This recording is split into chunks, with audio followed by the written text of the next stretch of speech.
Welcome to Make and Decorate, a podcast for makers who love to sew, quilt, and decorate.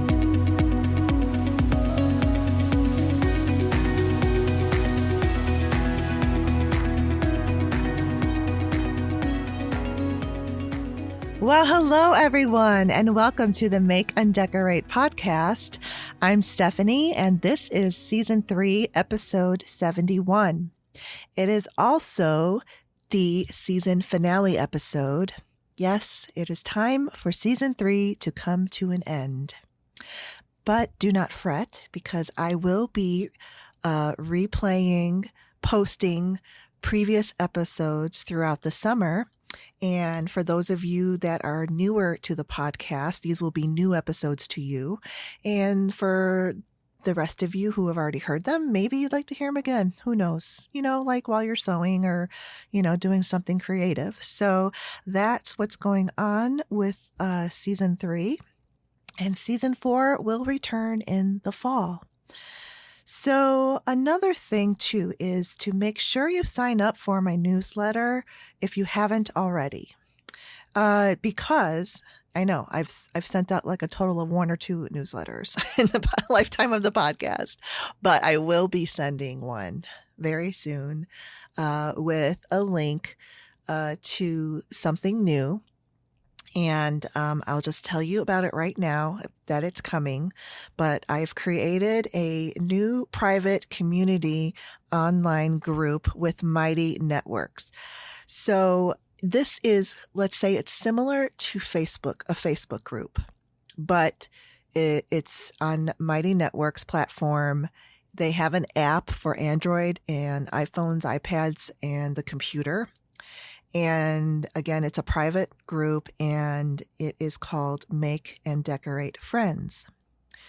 So in this group, everyone will be able to chat with each other. You can post photos of the current projects you're working on, and the projects are not limited to quilting. It could be sewing clothes, sewing bags, gardening, cooking, anything creative. And it's just kind of like a room for us to gather and come and go and just, just talk to each other and see what we're all working on and doing. If you want early access to this group, I am going to send a few links out to whoever wants to participate in kind of like a focus group or, pre-testing the group out before it completely goes live to the world, then let me know. Send me an email or DM me on Instagram.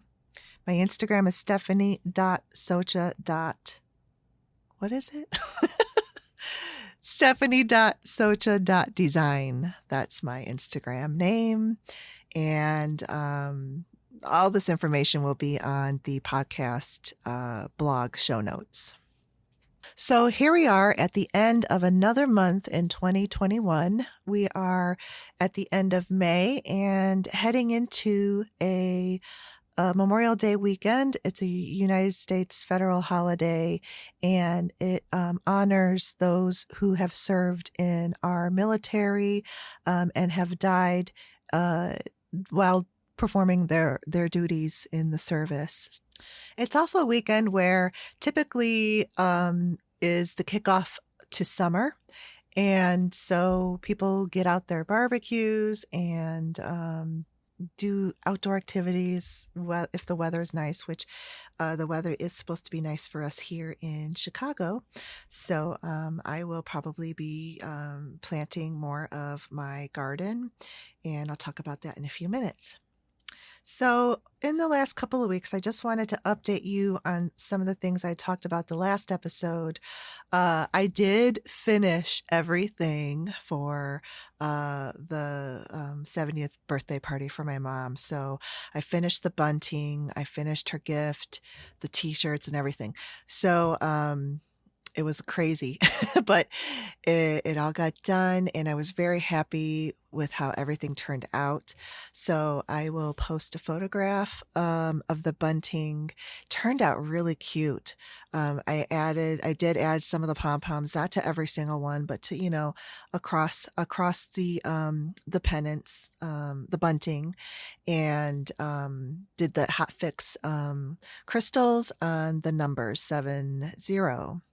So yeah, it was really good, and I used K-Facet bright fabrics for the lettering, and it was on like a solid background of purple. Because purple is also my mom's favorite color as well as mine. Although now blue is like, if someone were to ask me what my favorite color is, it would have to be purple and blue because I love blue just as much as I do purple. So I will have two colors as my favorite color. And then my husband got tickets to the White Sox baseball game. And we went. At first, I was completely like, oh my gosh, why is it this weekend? It's true. It was like so much on one weekend, but we did it. And we went there. We took my parents, and they were really nice seats, right behind home plate, but kind of like if home plate is at 6 o'clock, then we were sitting at like 5 o'clock, and only about 20 rows back. I mean, it is such a different experience when you can get that close to the action, I guess, if there's that much action in a baseball game, but sometimes there is. And yeah, you get a complete different experience. And also, it was a night game. And it was also when they had limited capacity of fans there. So I loved that because the row in front of us, they staggered people. So like we had the first four seats of this one row. The row in front of us, the first four seats were empty. Like they actually used these industrial zip ties, and they zip tied the four seats closed so no one could sit in those. And then in next four seats were people. And so every row was kind of like that. And I was like, I love this. I love that there's no one directly in front of us. And it was awesome. So, but you know what? Now they are at 60% capacity. So it's getting back to normal. And so we will never experience that again at a baseball game. So I enjoyed it. I took full advantage of, where we were sitting, and we lost the game. Of course we did, but well, not of course, because they actually are number one in their league or conference or whatever they call it. I'm not that into baseball, but I do enjoy going to a game or so. And I'm a Cubs fan, but I actually have to keep up with the Sox stats because my husband's a Sox fan. So there you have it. And then also last week, when we still had some family in from out of town, I hosted a tea party for my nieces and nephew, and then my mom came, and it was really lovely. I got to pull out my fancy Russian blue tea set. I made these really cute little tea sandwiches with cucumber and turkey and cream cheese and salmon and cucumber. They were so cute. They were like little dainty square sandwiches. We had grapes, and the tea was delicious, and it was just a really nice time. I had the Vivaldi classical music playing in the background. So it was kind of like a combination of Alice in Wonderland and like a fancy high tea at the Waldorf. That's kind of like the experience I got from it.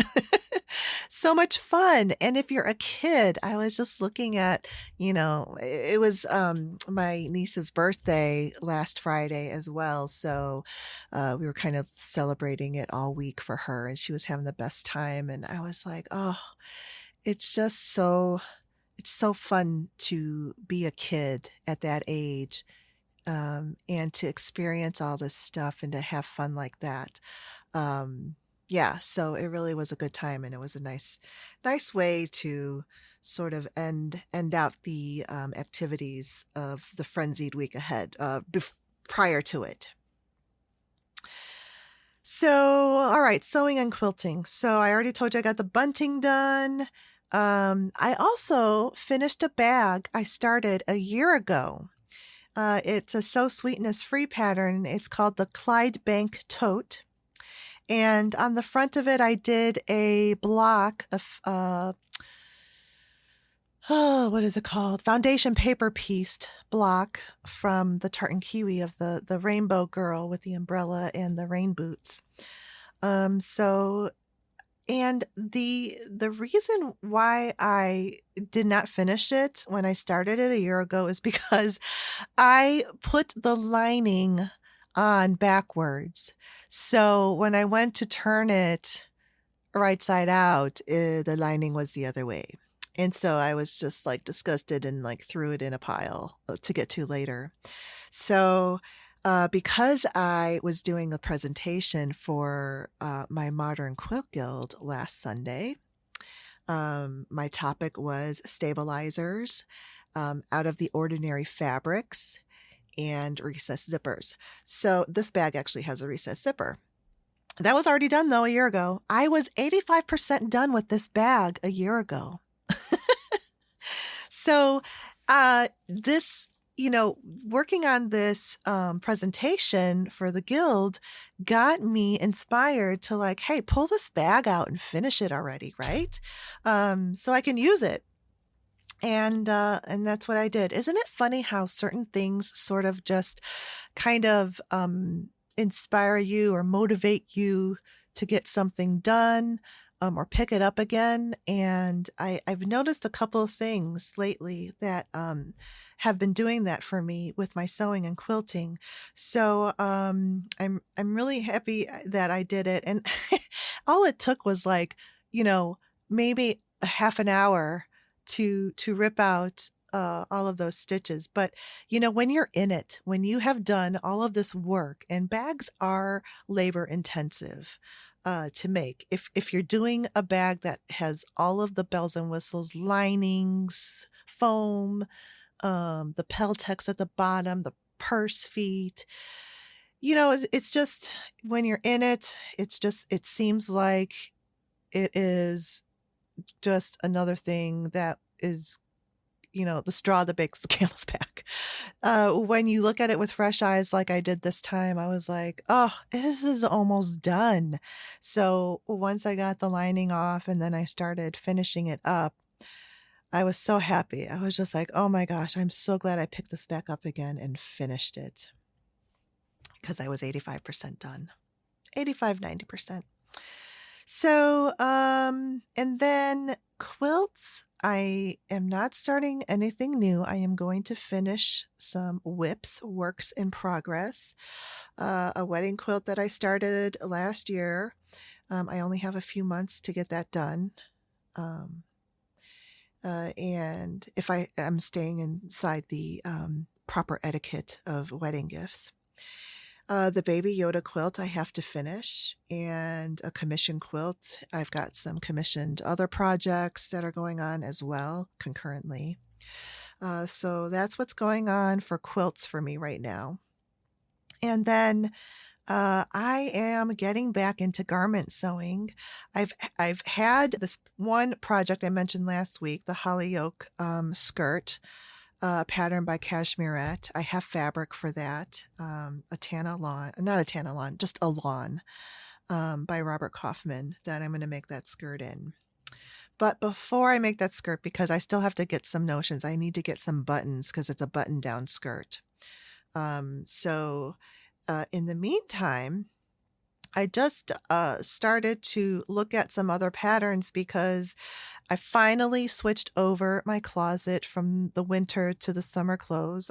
I felt that, well, we're like towards the end of May, and I think we are definitely, knock on wood, finally past the frost point, and it's safe to switch out the wardrobes. So I did that, and I'm looking at things, where I need to fill in some gaps here and there. And I was like, I should make like a few things because like when you like try things on again to see if it's, too old, or, is it time to, take it out of your closet, or um, does it fit, all that stuff. And I'm realizing that I'm like, gosh, this store-bought shirt fits terribly around the armholes, and it fits better, at the lower part of the shirt, or vice versa. It fits up at the top, but like it's terrible at the bottom. So I'm thinking, I should make some stuff, because that's the point of making your own wardrobe, is that you fit it to your own body measurements. And so it's something that sort of got me thinking. And also, the other thing that had motivated me was Andra. Andra makes her new YouTube channel. So I've been following it. I've been watching her videos. She's doing a great job. She's on a previous episode this season. So if you haven't listened to it, go back and listen to the episode with Andra Makes. So she did a video on the Ashton top, and that's a pattern from Helen's Closet. So I had that in the back of my mind too. So with all of this whole closet thing and seasonal clothes and blah, blah, blah, I just, like, here I go, down a rabbit hole of let's start getting into garment sewing again. So I ordered a bunch of patterns, and I took a long time because, patterns aren't that inexpensive, especially independent patterns, but I looked for ones that I definitely would be able to make, kind of like a sort of a short make, where it's not going to take forever to get it done, and it's not involved with heavily advanced techniques. And also for summer, things are a lot more casual anyway. So let me tell you what I got. And I stumbled upon a brand new pattern that literally was released the day before I found this pattern. I was like, this is kismet. This is so cool. So I'm just like getting that excitement and just like eagerness to dive into this. And this is sewing that I'm going to do for myself. So you got to do some self-care with your creative projects too. I'm one of those types of people where I always make things for everybody else and hardly anything for me. So I'm trying to balance that out now, because I've noticed that when I do make things for myself, just like this bag that I finished, not only a self of accomplishment, fulfillment, but it just gives you a little bit more of a giddy, happy feeling. And it's for you, and you made that. I hope that you will try to do some sewing and projects just for you.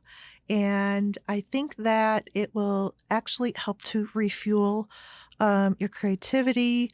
And if you've been in a sewing slump, quilting, creative, kind of rut, give it a try. So something that you haven't done in a while, and get renewed and excited about it. And also the excitement for making something just for you. This pattern that I found that was just released is made by Ray, and it's called the Emerald. It's the Emerald pattern, but it's a dress, and it's also can be made as a top. So I definitely want to make the dress, but I didn't have enough fabric on hand. But I do have enough fabric to make the top. And I have this beautiful Essex linen in like a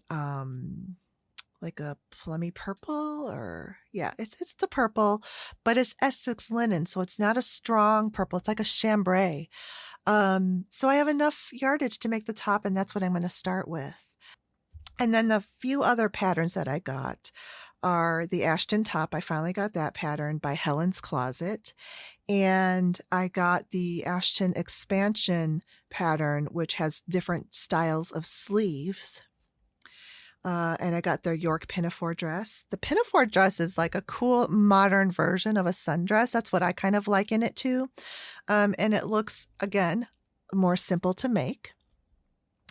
And also made by Ray. I got this pattern last year when she launched this pattern. It's called the Rose Pants, and it's like a pair of pants that you can make at a cropped length, or I probably full length as well. But it's kind of like that wide leg style. And summer is great for that wide leg style because you can use a really cool linen cotton blend, and it would be like nice and flowy and cool to wear. So I'll have to pull that out later on. As I start making these things. And the other one that I haven't gotten yet, but it's on my list to get, is the Concord t-shirt pattern by Cashmerette. So those are the patterns on my list ready to make. I've got the emerald dress fabric already pre-washed, so it's ready to like start cutting out. I've got the pattern printed and cut out. So yeah, I am ready to go. If any of you guys are making any of these, then let me know. Let me know how it's going. Okay, so let me talk about a little bit about my gardening. So my echinacea split and transplants are doing well. They looked a little like they were in like severe shock for a while there, but they have, I guess, established their roots and they're coming back. So they're just like still little baby plants. So we'll see how they do this summer. And then last weekend, my husband and I went to the garden center to start getting our flowers for the year. And I got a few more perennials to plant down in my ground garden. Oh, and I also planted some more sunflower seeds from sunflower seeds I had left over from last year. And those have popped up really well. In fact, I have to go out there and kind of thin them out a bit, because I just plant like more than I would think that I would need, because in case the squirrels and the birds take them. And they did take some. But in another section, they didn't take as much. So I'm doing something new on my deck. We have a large deck on the back of our house, and I have containers around the deck. It's like a it's a 3-level deck. It's a different design, sort of. So on the upper part of the deck, we've got our grill, and that's usually where I keep my herbs at. But this year, I am doing a tea garden. My sister got me a book that I had wanted for my birthday, and it's called Grow Your Own Tea Garden. I'll put a link in the show notes. So I read through that book cover to cover. It's amazing. Like I had no idea that you could make and drink teas from like certain plants. It was like parsley. Have you ever made and drank parsley tea? I'm not so sure that appeals to me, but good to know, right? So I am planting in a group of containers, or like a section. I've got my deck sectioned off into like these little mini gardens. And so I've got my tea garden section where I have bee balm, chocolate mint. I have never grown chocolate mint before. I'm excited about that. You can put the chocolate mint not only in teas, but you can blend them up in your smoothies, top your ice creams off. It's a very versatile herb. Sweet mint, lavender, hibiscus, because a lot of the herbal teas that I drink have hibiscus in them, and hibiscus has some good healthy things in them. I want to say vitamin C, but don't quote me on that. And then I have my herb garden, which I always have: rosemary, basil, thyme, Italian flat parsley, oregano. And then my husband likes to have his the spicy hot peppers. So this year we got a Thai pepper and, of course, a jalapeno. And then two pepper plants for me are, I like those little small miniature peppers. And so we got the red snack peppers. And there's another one called Sweet Heat. So I don't like super spicy, like jalapeno with the seeds left in is spicy. I can eat jalapeno if the seeds are out. So hopefully the Sweet Heat pepper will be like a nice kind of, in between where it's not going to be too spicy. And then my mandevilla, I got two of those again, but I also got the hibiscus, which will be down in between the two mandevillas. Some of my poppies came back from last year in some of the containers. So I had to transplant a few of them, and they don't look like they're doing well. I read that they don't transplant very well, so if they don't work out, they don't. But I was really excited to see that they had reseeded into some other of the planters. And then I've got wisteria that the blooms are coming up on a trellis by our deck. And out in a huge container in the backyard over by the tulips, I have a Roma tomato plant. We planted that early, like a few weeks ago. So I bought like a few plants, but I didn't plant the herbs because we were still having some frost days going on, evenings. But I did plant the tomato plant because it was in a giant container and it wasn't like in the ground frost, and it was fine, and it's growing really, really well. So anyway, if you're not into gardening, I'm sorry that I went on and on about this, but it's exciting. I like this time of year. I am not like an avid gardener, but I like to have my flowers, my herbs, and I am trying to get my perennial garden just like I don't know, not completed, but I do want to complete it. But I'm just adding to it every year until I can get it to where I don't have to plant anything else down there. I can just enjoy my perennial garden every season. All right, so let's get into the product reviews part of this episode. The first product is made by a small business called What a View Farm, and the is spelled A-H, What a View Farm. And they make alpaca pressing mats from the fiber of alpaca. So they asked me if I wanted to try it out, and there was no obligation. And if I did like it, would I do a review on the show for it? So I agreed, and I got the 15 by 15 inch alpaca pressing mat in the mail. This was a few months ago, so I've had a good amount of time to test it out.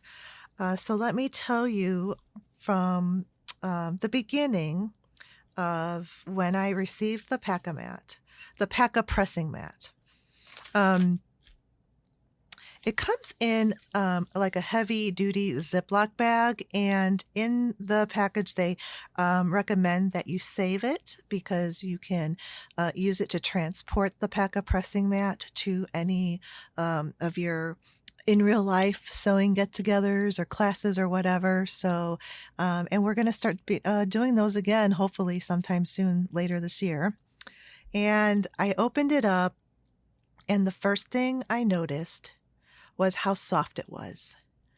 It was like a sweater soft. It was just, I was like, what? This is totally not what I was expecting. And it's pliable. So it kind of like bends easy. It's very lightweight. So those are big differences from like a wool press mat. So it was very intriguing. So I was interested to see how it performed. But let me backtrack a little bit so I can tell you a bit of what I learned about this company and about their product. So, What Have You Farm is in Missouri, and they do a few things. And one of the things is that they are kind of like a retirement home for female elderly alpaca. And they said that they range from anywhere from 18 to 21 years old. So that's part of their small business, and they also make and sell the alpaca pressing mat. They purchase a grade of alpaca fiber that cannot be used in most yarns. So alpaca farmers will sell the alpaca fiber, um, to companies that will make yarn for them. You have probably, if you knit or crochet, you've probably made something from alpaca fiber, alpaca yarn, or a blend. So instead of this other fiber going to waste, What Have You Farm buys it from these small alpaca farms and they make alpaca pressing mats. Isn't that really so? I think it's creative and just a very good use of, nothing goes to waste. The other thing I learned is the terminology for alpaca fiber. So alpaca are sheared just like sheep are sheared for their wool, but it's not called wool. So if something is referenced as wool or fleece, that refers to sheep. If alpaca is fiber. So that's why you're hearing me say alpaca fiber throughout this segment, is because I learned the correct terminology for it, which I never knew before. Okay, so back to the alpaca pressing mat that I received, 15-inch by 15-inch square. There's multiple sizes available, and this is a nice size. I really like it. Because you can press like a 12-inch square quilt block really nicely on there, and you still have a little bit of surface all around the quilt block. But the color I got is a really like deep, rich brown. And then it has like a cream interior layer. I took a photo of it so you can take a look at it on the show notes. But I read that the colors range from gray to brown, and there's nothing dyed. It's all natural. So the first couple of times that I used this alpaca pressing mat, there were a couple of things. There was a faint animal scent, and it was like a wet dog. That's the only way I could describe it. But it was like a wet, clean dog. Like, when you give your dog a bath and that kind of wet dog smell. But I had a feeling that would dissipate, and I was right. So it only smelled like that for the first few times. And then the other thing was the first few times I used it, the fibers shed onto the fabric. So at first I was like, oh no, this hopefully this doesn't continue, because that would not be ideal. But it didn't. So it was just after the first few uses. So that was great. After that, I did lots of different types of ironing. I pressed whole cloth yardage pieces of fabric and ironed them, like ironed the wrinkles out. It did a really excellent job at that. And it works in a similar way that the wool press mats do, where the fibers retain the heat, and they heat both sides of your fabric. And so that's why, it's like a really good addition to your ironing notions or tools. Also, just like for the physical differences, I put the alpaca pressing mat right next to my wool pressing mat. And so the packet pressing mat is just a little bit shorter. It's about an eighth to a quarter of an inch, but it's just like an actual like physical size difference. It doesn't affect the performance at all. So it's just some things that I took note of as a difference. But the performance was really important as well. And it really does everything that it says it does, retains the heat and presses the fabric from both sides.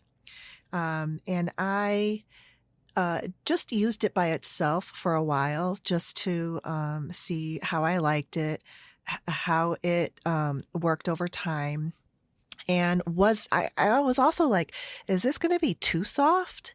And not having structure, will it not, press things, crisply and smoothly? But I think it actually almost works better.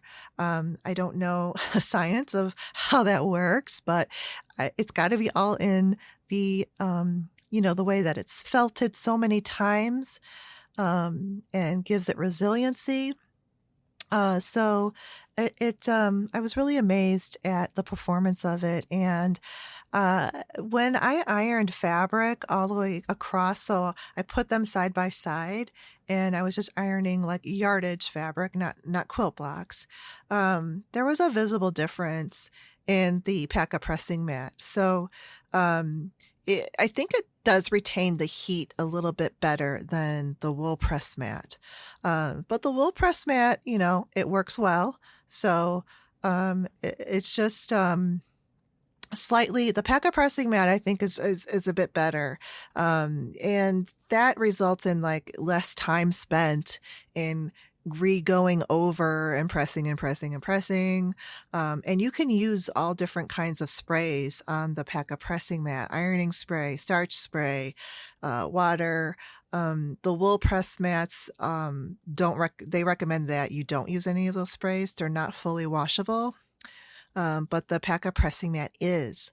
You could like submerge it and wash it with organic soap, and then it will air dry. The other thing that I noticed with the packet pressing mat is that because it is a little softer, the fibers, the mat grips the fabric better than the wool mat. The wool mat grips it a little bit too, but this one really held the my half square triangle block in place pretty nicely. The only thing that the packet pressing mat was not good for was when I was making the heat transfer vinyl t-shirts, because it is too soft of a surface to press the vinyl onto the t-shirts. You need like a really firm, and in fact, the wool press mat is even too soft. So I actually use I have like a 1 foot by 1 foot granite piece of granite sample, and I put that underneath a Teflon like a Cricut press mat for the heat transfer vinyl. But I mean, that's like an out of ordinary type of use for it. But for those of you who do that kind of stuff, though, I just wanted to mention that it is too soft for that. Otherwise, the bottom line is it's a great product, and there are similarities to wool press mats. And I still like my wool press mats too, but the more I use the packet pressing mat, the more I love it.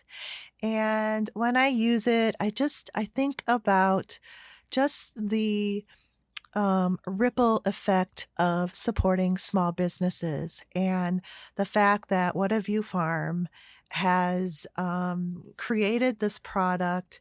They're using a fiber that would otherwise not be usable, and they're supporting other farmers.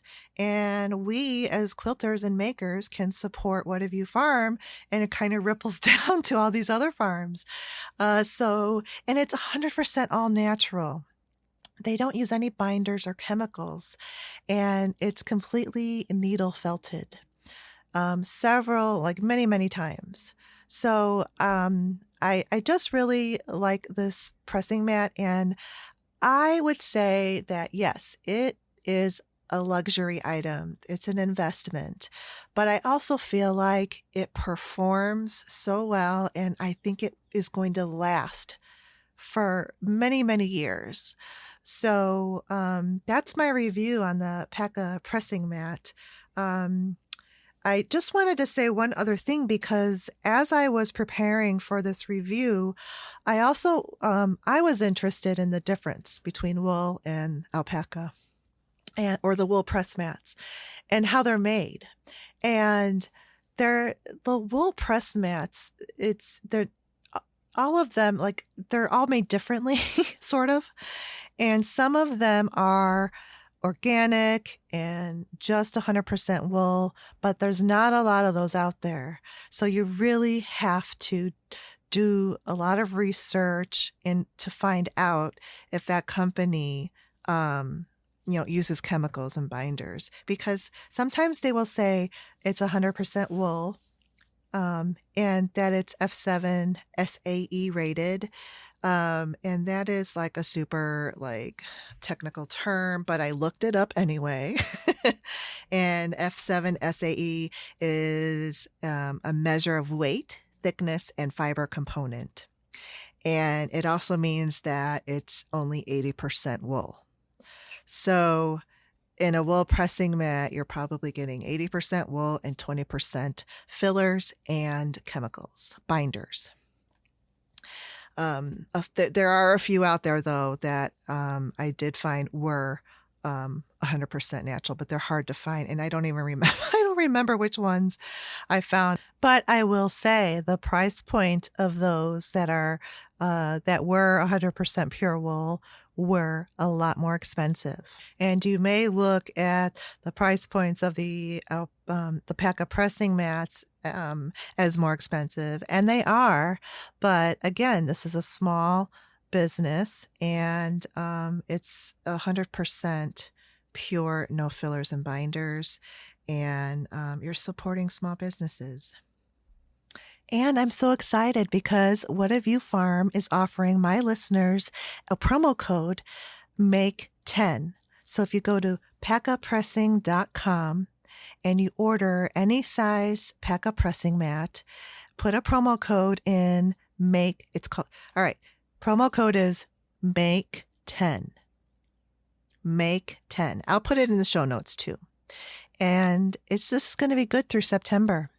So you can do a planned purchase anytime from now until September. MAKE10 promo code, and you'll get $10 off your purchase. That's really generous, and I thank Sue at What a View Farm for offering this really nice discount to my listeners. All right, so let's move on to the next review that I have, and this is a book. Krista Watson sent me her newest book release. This just came out probably a few months ago, and it's called 99 Machine Quilting Designs, Ideas and Options for Walking Foot and Free Motion Quilting. I've talked about Krista's books before many times. I have all of her books, and I always go back to her very first book because it's my favorite one, that I use some of her quilting designs from that book.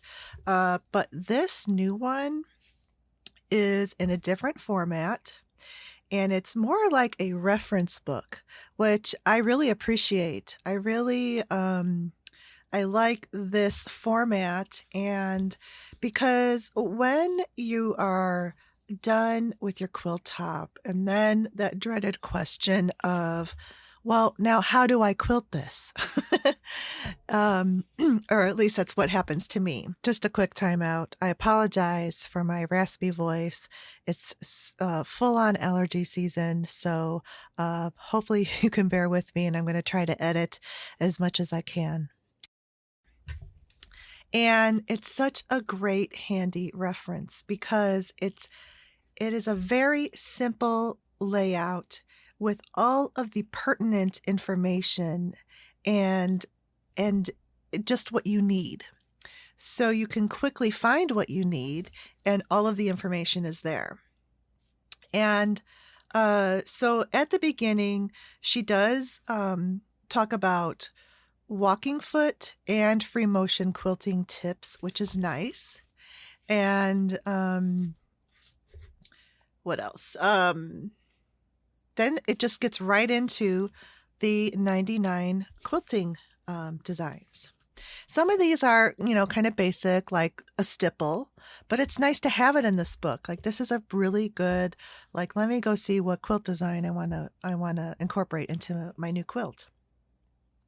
And the way that each quilt design is laid out, it's very clear, and it's very effective, I think, and very helpful. So, for instance, there is a matchstick quilting design. She has beautiful photographs of the quilting done on a quilt, and they're all solid fabrics. And you can see the quilting design really well. And there's a description of what this quilting design is, how to do it, also where it is best used. That's a really good, I think, unique part to this book, is where it is best used. And then she always has like a variation that you can try. So this is also, I think, pretty impressive because all of these quilting designs have like a variation where you can kind of step it up. You can, if you practice and like you use one all the time, that kind of like becomes your, go-to quilt stitch. And if you wanted to like kind of move it up a notch, she's got it there. So like, for instance, we'll look at the crosshatch now. So this is just a simple grid, horizontal and vertical lines, spaced about, an inch apart. So a simple grid. Now a variation that she says that you can do is, you can do a fourth series of lines 1/4 inch apart. So it's just, you can overlap the grid, you can do this or that. And below the photograph of the quilt, there is a drawing with arrows, and they're colored. I like this too because it changes the color versus the pass that you do. So, like on this grid, you would start with, the number 1, and that's your first pass. So those are done in black. And then your second pass would be like in the red colors, and then your third would be in the blue. And what I mean by passes is, let's say you're doing a grid, and you start from the middle of the quilt, and you quilt your line, and then you go 2 inches over, and you quilt your next line, and 2 inches again till you get to the end. Turn the quilt around, and then from the middle you do 2 inches to the end. Then you start your second pass, where you come back to the middle.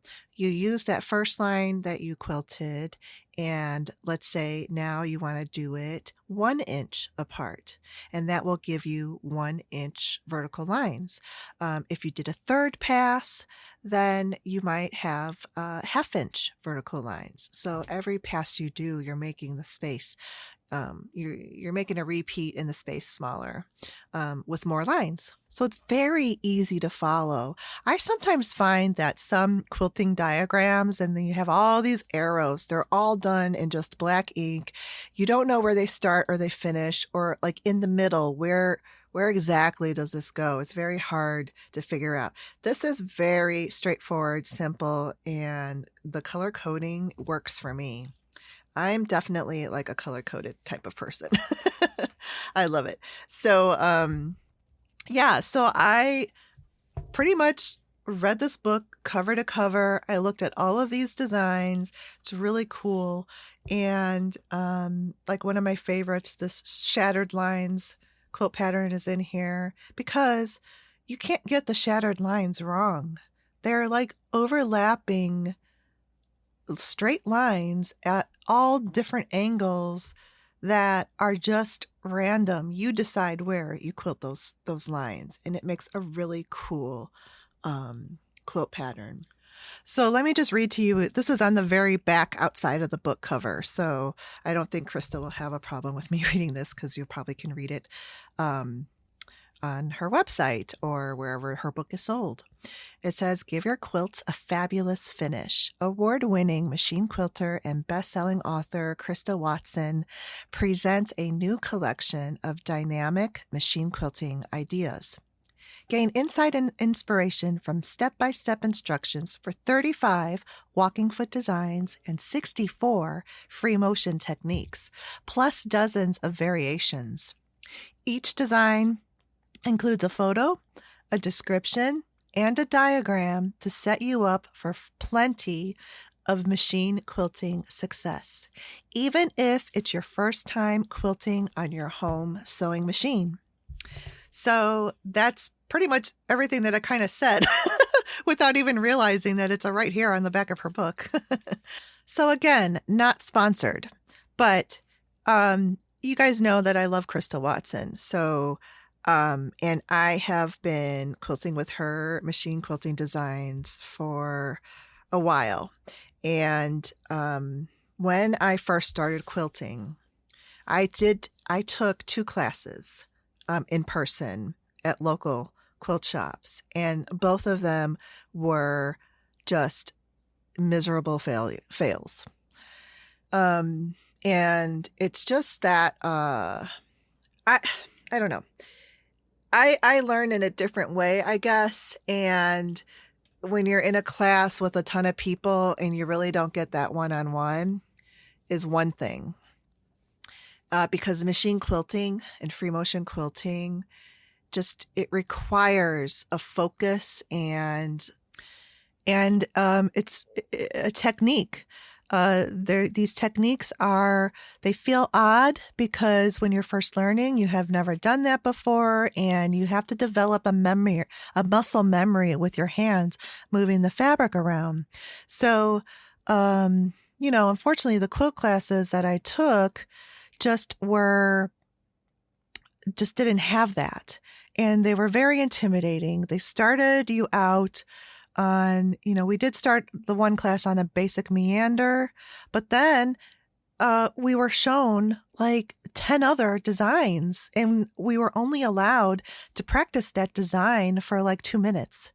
And so I'm not sure of any brand new quilter would be able to grasp just 2 minutes of practicing a single quilt design and moving on to another. There's just not enough time to develop that muscle memory and just to get used to the movement and technique of working with a quilt on your sewing machine. The point of this is that when I got Krista's first book and was reading her techniques, and I'm like really more of like a I learn, what do they call it? Kinetic? I don't know. Certain type of learning versus book learning.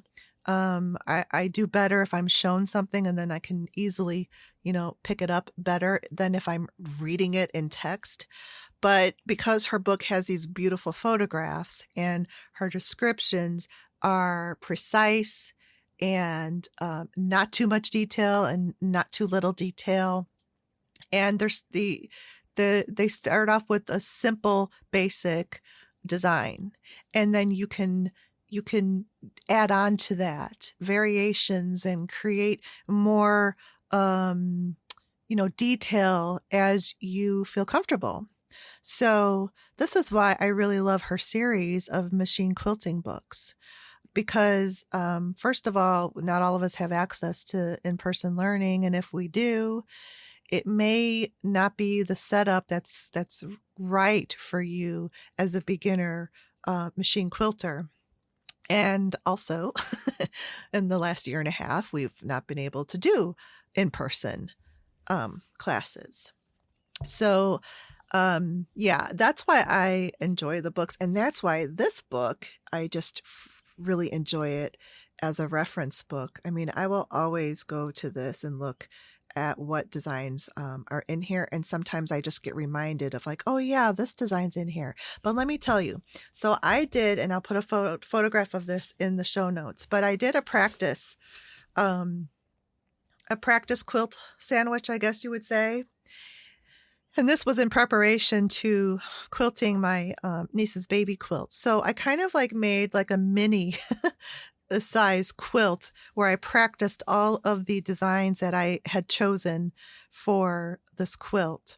And so yeah, I'm a designer, so that's how I do it. I like to design things and have it ready. I don't usually just kind of like start quilting and figure it out as I go. So there's a new quilting design from this book that I tried for the first time and I loved it. And it really isn't as hard as you think it might be.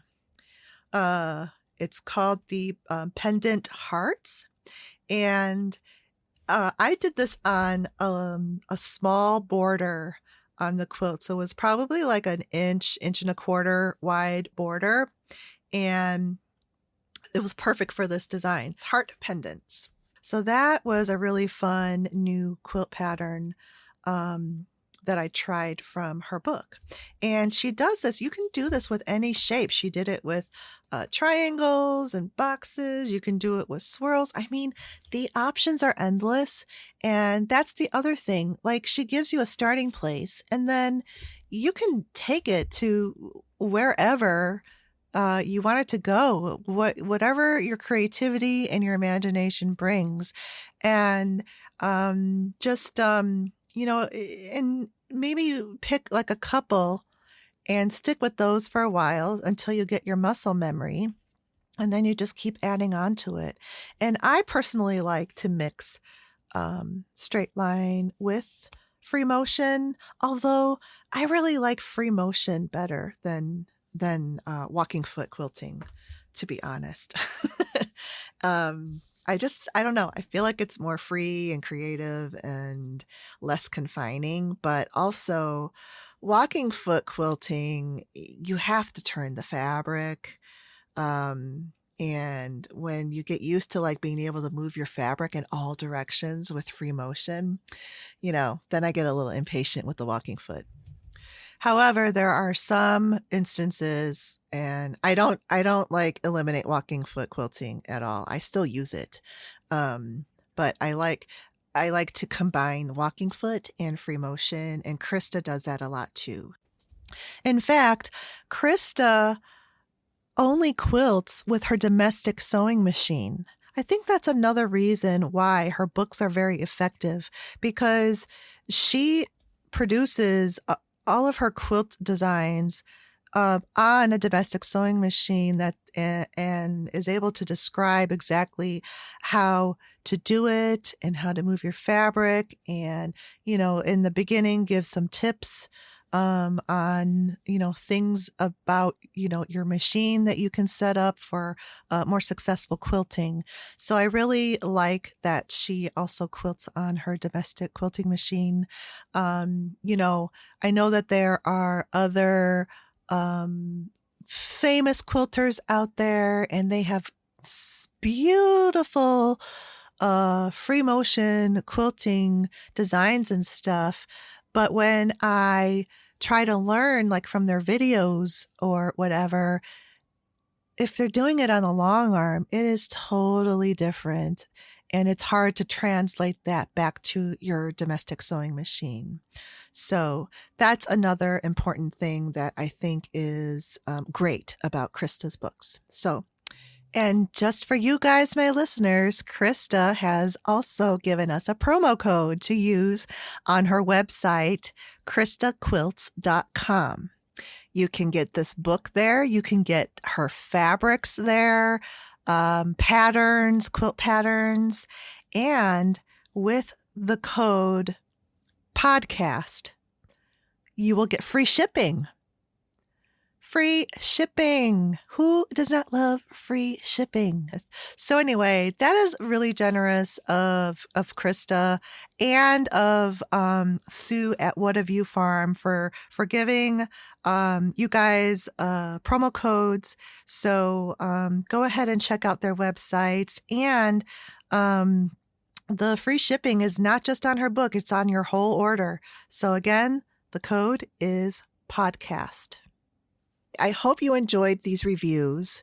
They're honest, and I would never do them if I didn't fully believe in the products. And again, I like supporting small businesses. And I'm not opposed to sponsors. In fact, I would love to have some. So if you're listening and you're a company, bring it on if you want to sponsor the podcast coming up in season 4. All right. So I want to actually read. I got a new review on iTunes, actually 2. So thank you very much. And let me read these to you. So one of them was an update. So they reviewed like a couple years ago when the podcast first started. And so Wannabe, and it says, still one of my favorite creative outlet podcasts. Nearly 2 years later, you crushing it, make and decorate. So thank you very much. And the next one was put on here on April 30th. So sorry, I did not see this sooner. There's no way that they notify you, which is odd. But this is from Duck Creek Quilter. One of my favorite podcasts. Love the insight on decorating as well as quilting tips. Enjoy hearing about sewing with Ava. The extra tips on podcasts, shows, and books are great. I have a notepad ready to jot these down. Love your interviews, especially with Kate, Sophia, Irina Stahl, and So Sweetness. Your voice is great for a podcast. I listen while sewing and walking. Keep it up. Wow, that was really great. Thank you so much. And for just, again, to take the time out and to write a review really means a lot to me. And I really, really appreciate it. So any way you can support this podcast, it will keep it going, whether it's just going on to iTunes and putting in a review, or, becoming a patron, or just listening and sharing it with your friends. Well, my Make and Decorate friends, it is time to say goodbye to season 3. Thanks for hanging out with me. And if you've been listening since season 1, thank you so much. It's so great to hear from listeners. And one thing that I do check all the time, because on my podcast host Buzzsprout, they have a really cool stats section, and I can see like the counts of listeners like all around the globe, which is really fun for me. So it's just still blows my mind that someone halfway around the world in Japan is listening. Germany, UK is growing. So please keep telling your friends in the UK about the podcast.